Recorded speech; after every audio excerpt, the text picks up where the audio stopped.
Hi everyone, I am Simpson Musari from the Department of Commerce, Nogam College, Nogam. Today, my topic of discussion is on Right to Information Act 2005. So, today I welcome you to my virtual classroom. This topic, which is known as Right to Information Act 2005, will benefit many people. It will benefit the students who are undergoing undergraduate courses. This act will help those people who are pursuing civil service preparation. This will help different professional people from different professional courses like chartered accountant, cost accountant, and CWA. This will also help people who are practicing laws, and this will help the general public at large because this is an act which is very important tool for empowering the common people.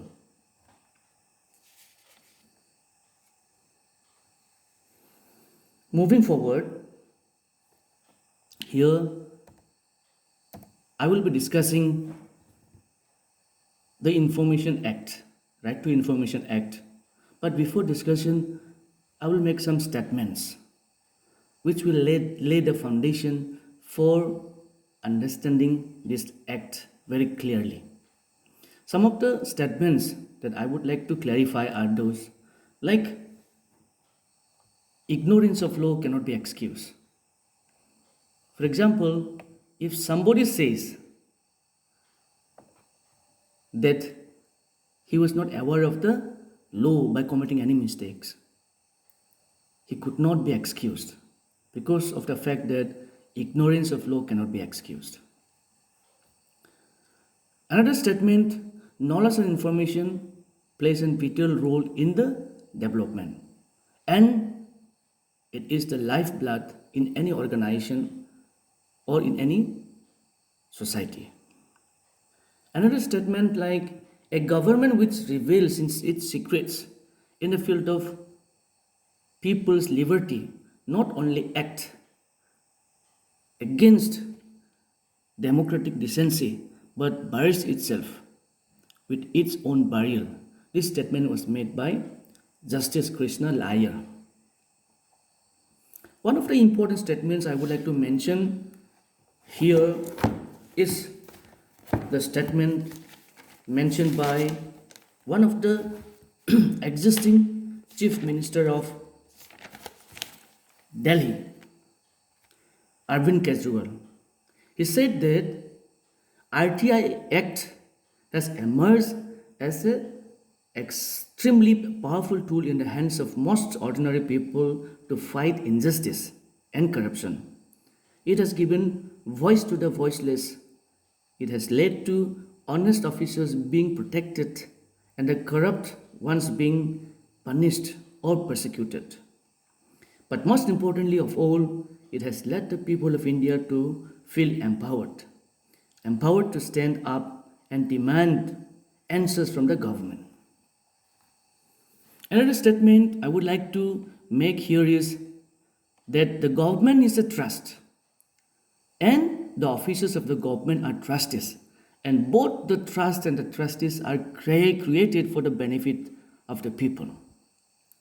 Another statement I would like to offer here is because of the trust and the trustee, people in the democracy are the beneficiary of self-created trust in the form of democratic government. Thus, they have the right to know and maintain transparency in the working of trust created by them. Lastly, I would just want to make one more statement. The statement goes, an informed citizen is better equipped to keep necessary vigilance. So these are the statements I have made before we go into the details of Right to Information Act.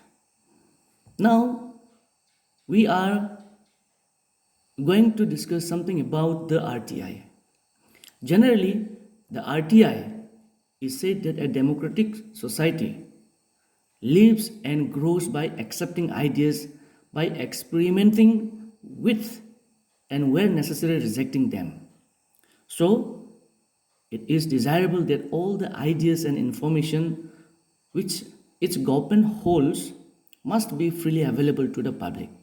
In this respect, various attempts has been made towards recognition of right to information by various countries. Likewise, Sweden is the first country to provide information held by the King of Sweden. USA, the Freedom of Information Act 1969.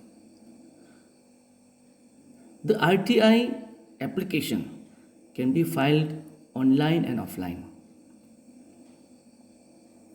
For filing of the RTI online, the website is rtionline.gov.in or www.onlinertiapplication.com. If you type into Google, like I said, you will have to go through some series of steps. You have to follow those steps. That will require only 5 minutes. And you can pay the RTI fees through online net banking or debit cards.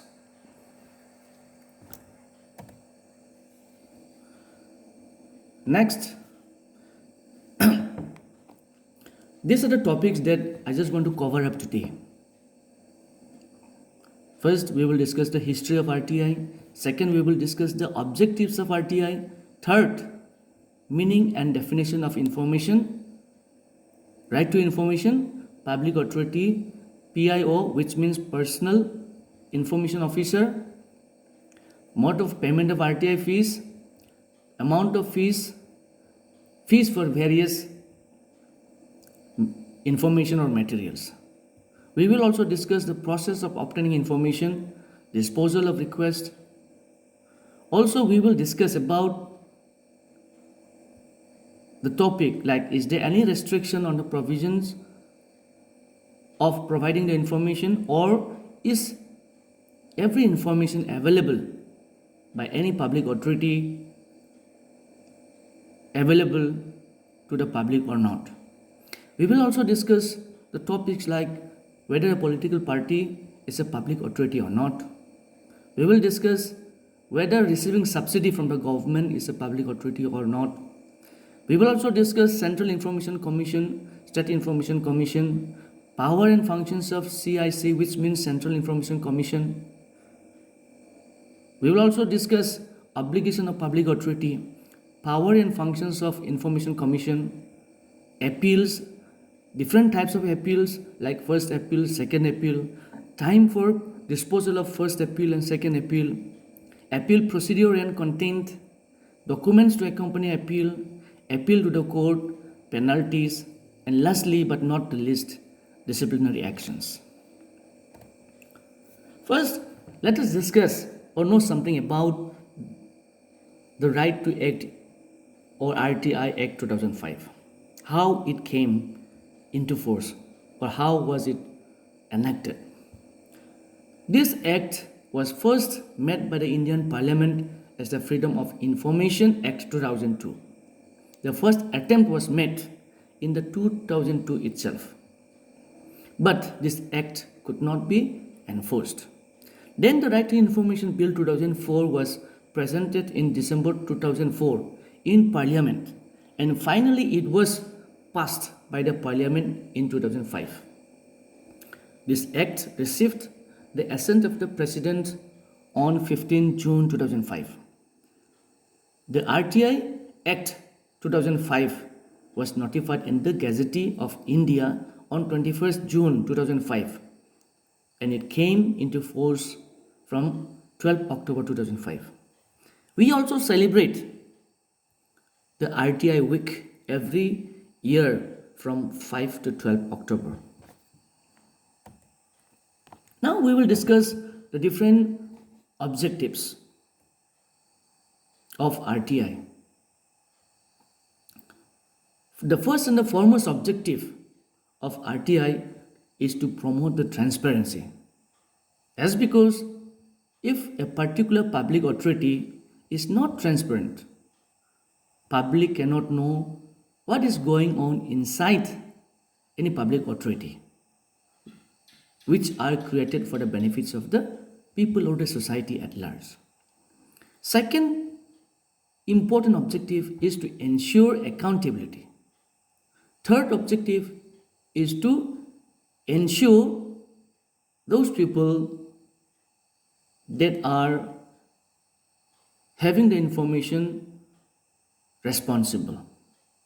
Next, it is also enacted to empower the citizens so that the RTI Act becomes one of the most important tool to empower them by knowing the information what is going on inside the organization.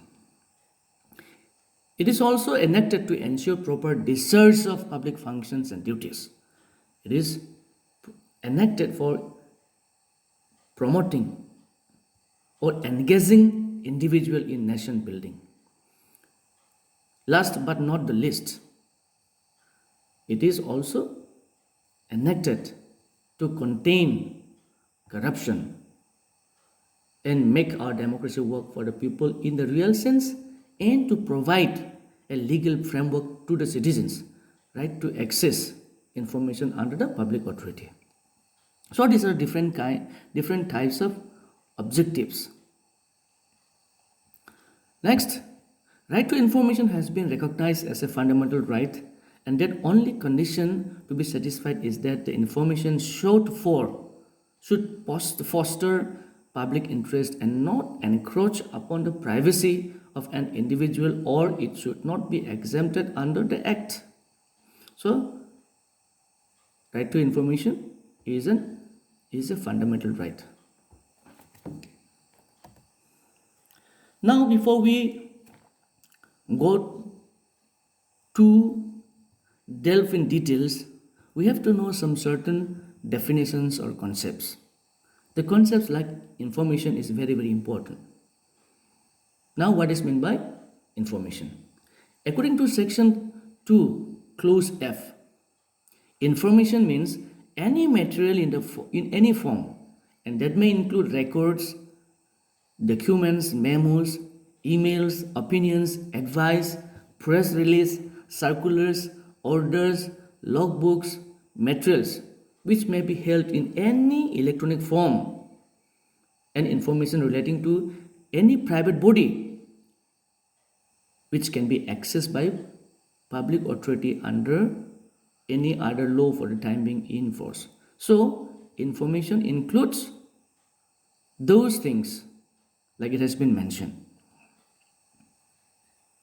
Next, we also have to know what is meant by right to information. Here, under section 2, clause J, right to information means the right to information accessible under the Act, which is held by or under the control of any public authority. So, here right to information means the right to information that should be accessible under this Act. So, those information which are not accessible under this Act cannot be termed as right to information. So, when you say right to information, we should understand that it means information accessible under this Act, which is held by any public authority.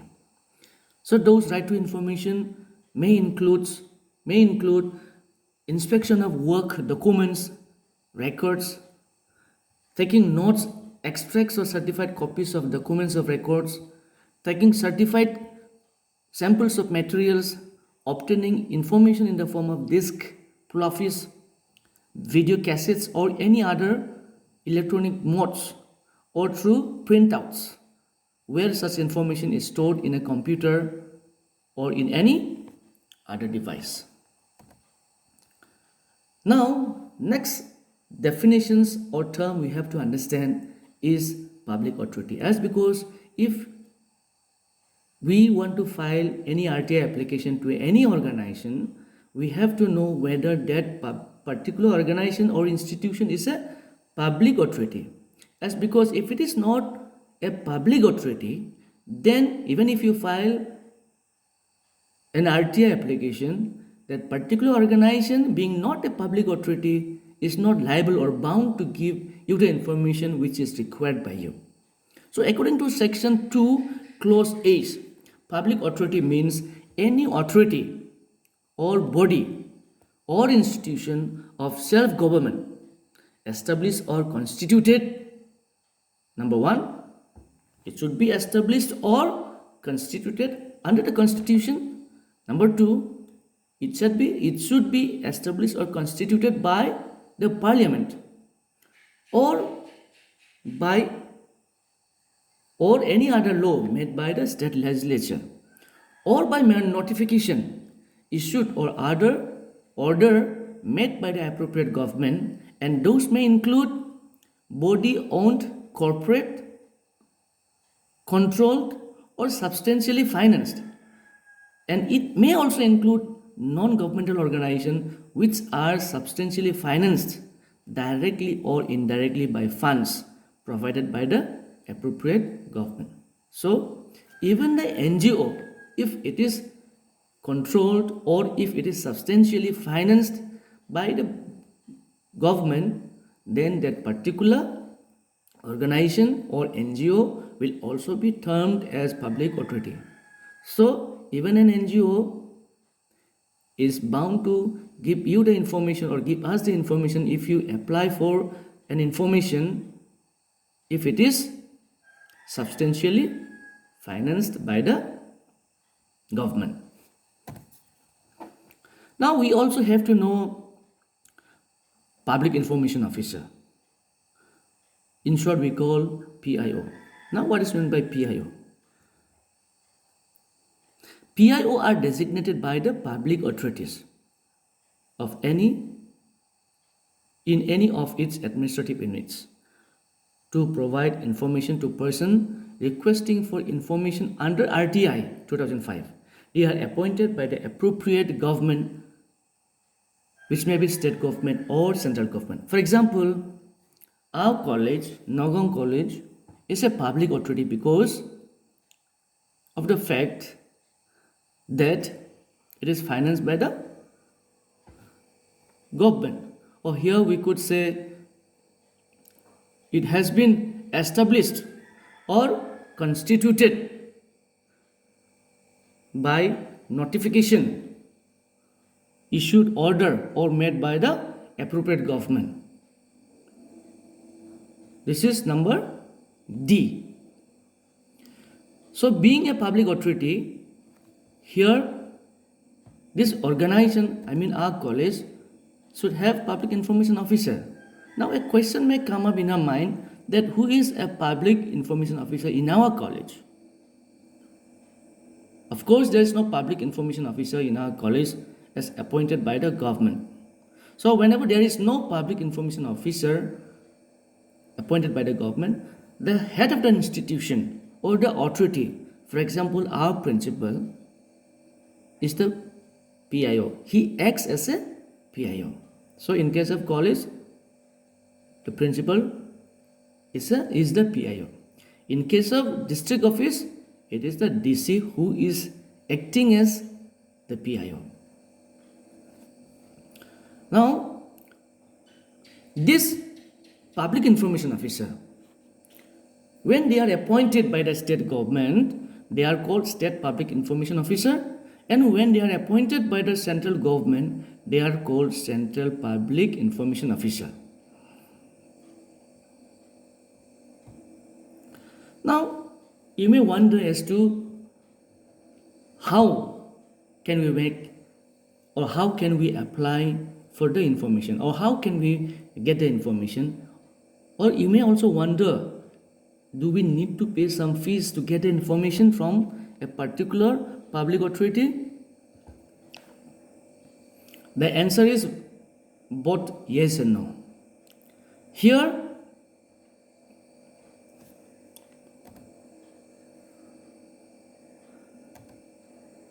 the payment for RTI application, which we call RTI application fees, is rupees 10. Here it has been mentioned that the Assam government has made Assam Right to Information Regulation of Fee and Cost Rules 2005, in which Rule 3 says that a request for obtaining information under subsection 1 of section 6 shall be accompanied by an application of rupees 10.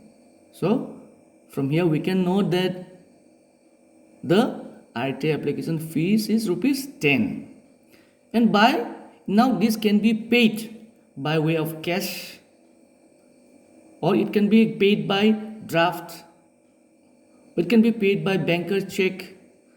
Now to whom it should be payable? It should be payable to the accounts officer. Now who is the accounts officer of a particular public authority? In case of college, like I said before, it is the principal who acts as the accounts officer. So when you apply in the college for an information, you will have to make draft in the name of the principal, like in favor of the principal, Nagaon College. This can also be made in the form of Indian postal order. Now here modes of payment of fees. Now fees can be made, like I said before, it can be paid in cash to the public authority or to the central officer of the public authority against a proper not receipt, or it can be paid by demand draft or banker check, or it can be paid by Indian postal order payable to the accounts officer of the public authority. Like I said before, who is the public authority in our college? Is the principal, and who in whose accounts you have to make payment? You have to make payment in the name of the or in favor of the accounts officer. Now nowadays it can be made, or the mode of payment of fees can be made through electronic means to the public officer. But a question may come in our mind, whether that do everybody or everyone needs to pay the application RTI application fees for getting the information sought for? Answer is no. That's because there are some certain provisions where the person who are below the poverty line need not necessarily pay RTI application fees. They have to provide a certificate issued by the appropriate government that they belong to a person from below poverty line.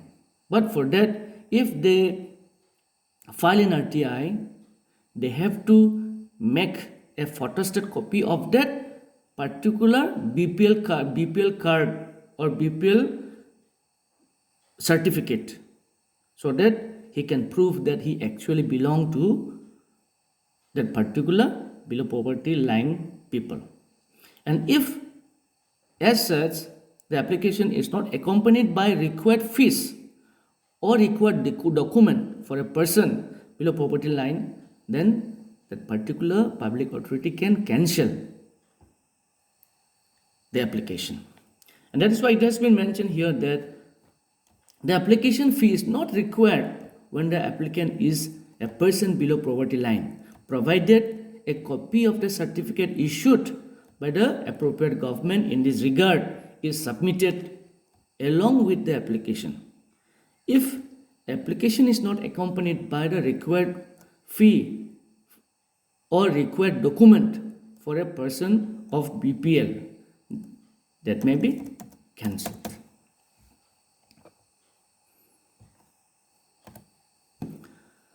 This I have already discussed the amount of fees for RTI application. This is the information which I want to give you regarding the different charges or amount of charges that you need or we need to pay for getting those informations.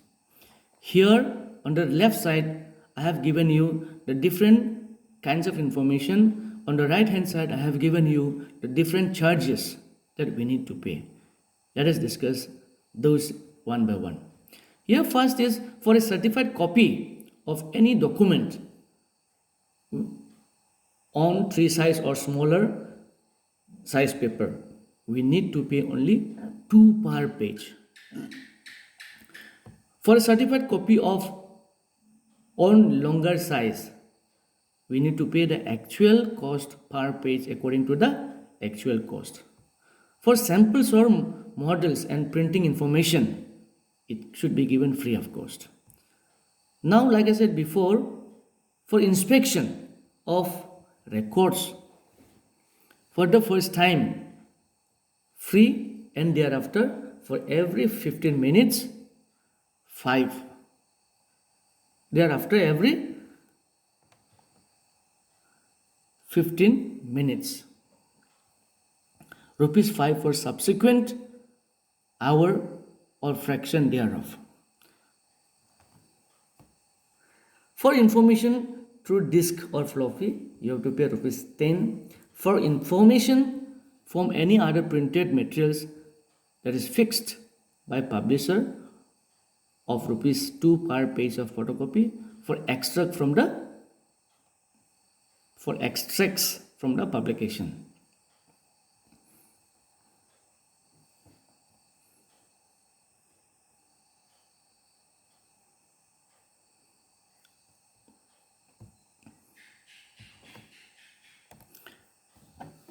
This I have already discussed.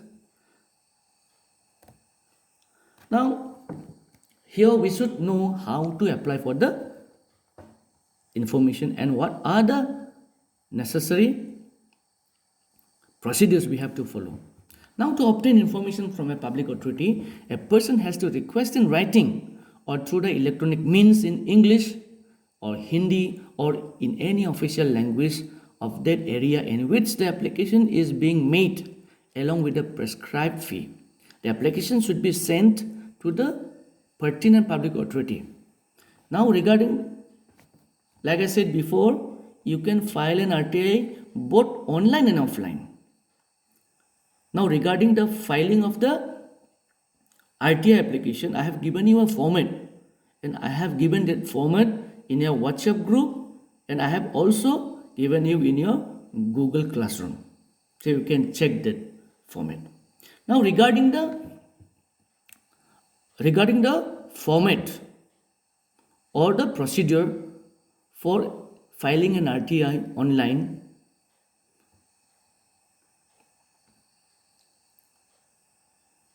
I have given you in the previous slides.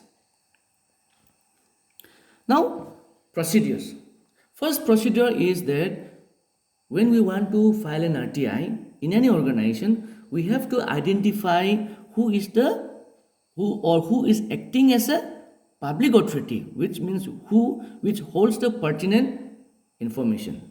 We have to identify the public information officer, and we have to draft the application, and we have to submit the application. And this application can be submitted through speed post, through registered post, or under certificate of posting. Like I said before, you have to make a payment of fees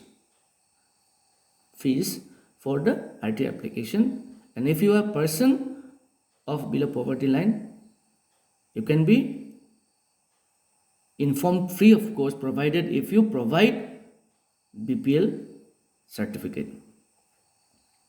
Now, we also have to know what is the time limit for receiving of information.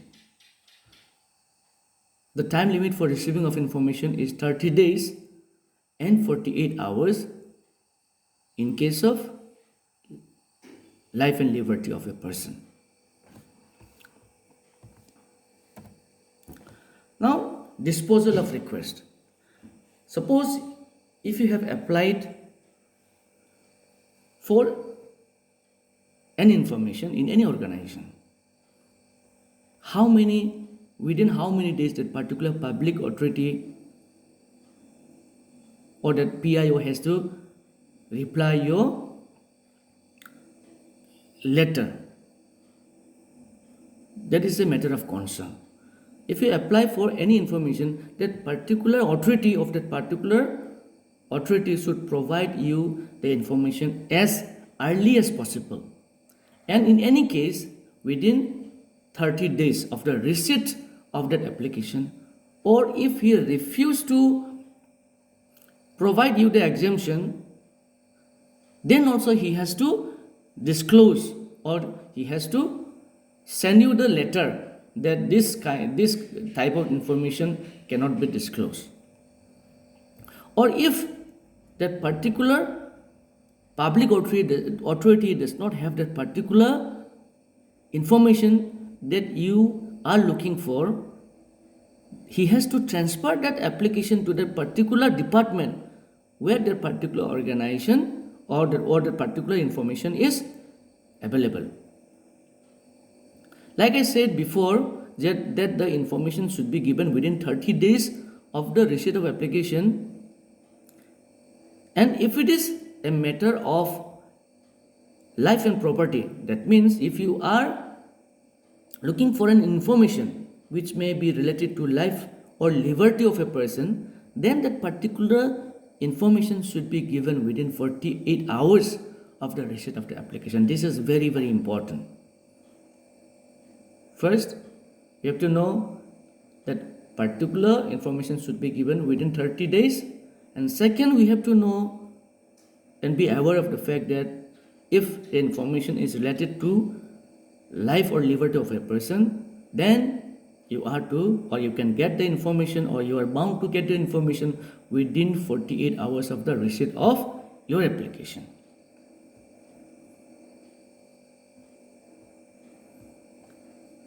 This is regarding the disposal of request. Now, sometimes the PIO or the authority may not provide the information within the prescribed time. In that particular case, you have the right to get the information free of cost. And even if the particular public authority or the authority in person of that particular authority rejects your application, then he shall communicate the following to you. If your application has been rejected, that PIO has to give the reasons for such rejection. He has to give you the information within which such an appeal can be made against a rejection that has been made.